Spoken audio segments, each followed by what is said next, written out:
Journey of Meaning, Part 4. When literature changes, the distance meaning can travel. Conventional metaphor shows us that meaning can move beyond literal description. Literature takes figurative language even further and asks, just how far can meaning travel before we lose our way? We have seen that most everyday metaphors stay close to ordinary experience.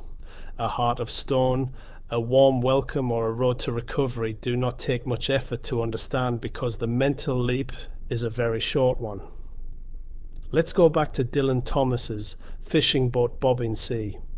We know what kind of sea he is intending to portray, and we can see where the metaphor came from. Literature often stretches the same process over a much greater distance. The rules of metaphor have not changed, but they are being pushed much harder, and more things are asked of us cognitively to make sense of the stretch. Take Homer, for example. When he wrote about the wine-dark sea, we know what the sea is and we know what wine is. But now we are invited to think about colour, depth, movement, reflection and atmosphere all at the same time. The sea hasn't stopped being the sea, but we've been encouraged to experience it in a completely new way. Milton goes further still with the phrase darkness visible. On a surface level, it sounds impossible. Darkness is supposed to stop us from seeing, not making itself or anything else visible.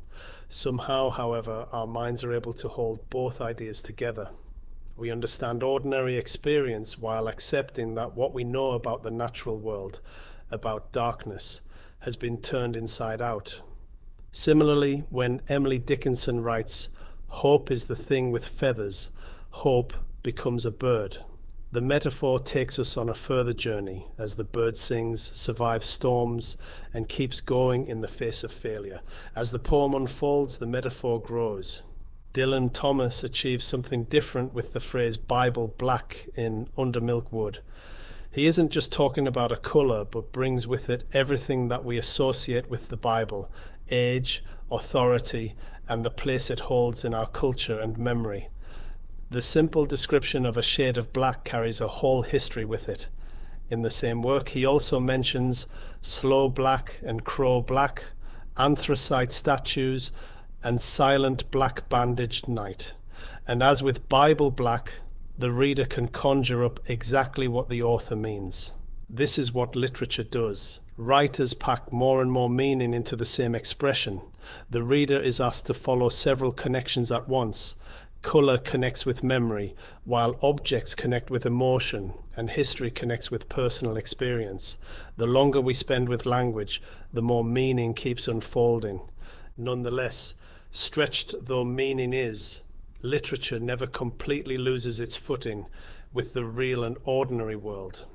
The sea is still a sea, the birds are still birds, and the Bible is still a sacred text. These familiar experiences remain our anchor, even as the journey becomes richer and more demanding.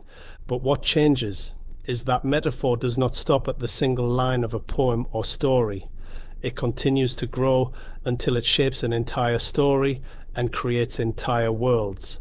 And this is where the next video will take us. Thank you for listening. Mark Gibson, Kielder, United Kingdom, August 2026. Copyright asserted by Mark Gibson.